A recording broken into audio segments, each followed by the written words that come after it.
Hey, Tim, so I just wanted to jump in and have a conversation with you about our sales process when we're selling to small business retailers, because I'm pretty confident that our sales process is quite unique.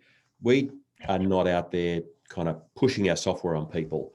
And if somebody expresses interest in our software, the first thing you want to do is find out a lot or as much as you can about their business.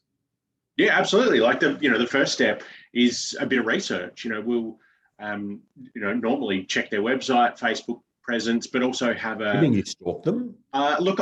I don't like to call it stalking, but we like to know whether we're going to be a good fit for them, and you can gauge a lot of that by seeing their online presence. But I mean, we also do a very thorough, conversation before we get to the point of demonstrating the software, where we want to understand what they're looking for in terms of functionality, what they use today, what they want to use tomorrow. Just really trying to get an understanding of it. And the idea of that conversation, which we internally call our discovery process, Yep. the idea of that process is to really try and flesh out whether there are any unique requirements or things they're looking for, because we're not a perfect fit for everybody, and Correct.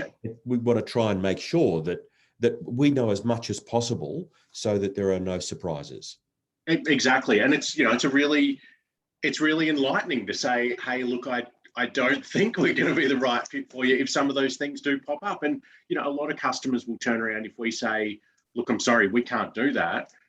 In a lot of instances, they'll say, look, that's not a deal breaker, and we'll move forward. But at least we can be honest and upfront about what we do and equally what we don't do that they might require. Look, one of the challenges with off-the-shelf software is that even though it's software and you can't touch it and feel it, it's as specific as this phone. It does what the borders and the boundaries enable this phone to do is true for software. Our software does what our software does. And so the critical job that you have, for example, you and your colleagues on the sales team, is really about trying to get customers or prospects to talk as much as possible about their business needs. And then you marry that up with what the software does. And then that gets you to that point that you described of saying, hey, we may not be a right fit for you. Or on the other side, we're a great fit for you and let's hold hands and move forward. Exactly. Yeah. Yep.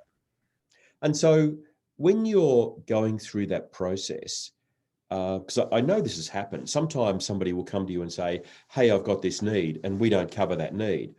And so that's where there'll be occasionally a discussion about, okay, maybe we enhance the software to serve that need, but we also do that transparently as well. Yeah, correct. Look, I mean, my off the cuff response when someone says, do you do this? And, can we have this built in? Like off the cuff, I want to say no, like as bad as it is, like, our development, it's not really my job to kind of sway that. But at the same time, our existing customers have the control over what's happening with that through our software ideas. Yeah. If someone does come to me and they say, hey, look, no, we absolutely need this feature, and I can see a little bit of potential for that to help others, then yes, I'll flag it with you and the other management to say, hey, can we look at doing this? And in some instances, we had a customer just recently where we did some of that work, where we built some completely new tools off the back of what they wanted.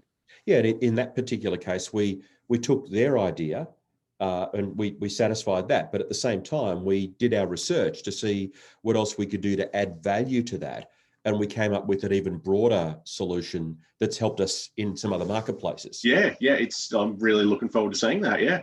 Yeah, it's pretty exciting. I guess the final thing I would ask about the sales process, it's rare that in a software business or any sales business that salespeople aren't compensated based on success. Yep. And I think it's important for us to call that out because it's differentiating.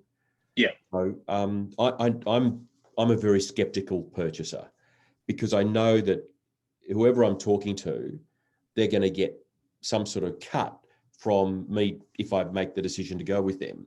Yeah. And I think it's very important for anybody considering Tower Systems to know that when they're dealing with one of our salespeople, you're not under a financial pressure to get that sale. Look, not at all. And you know what? I would And again, I think this is outside the normal realm of a sales role. I don't really feel like I'm under any pressure to gain new customers. It really is just about finding businesses that we are going to serve in the best possible way, and they're the people we want to partner with. It's not about driving home dollars. It's not about dramatically increasing how many customers we have to, I don't know, potentially sell the business one day or anything like some of our competitors we see. But it really is just about finding a good relationship with customers that we can work on.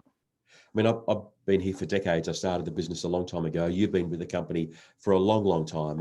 And I think for those of us who've been around a long time, what we look for is stability and enjoyment and happiness.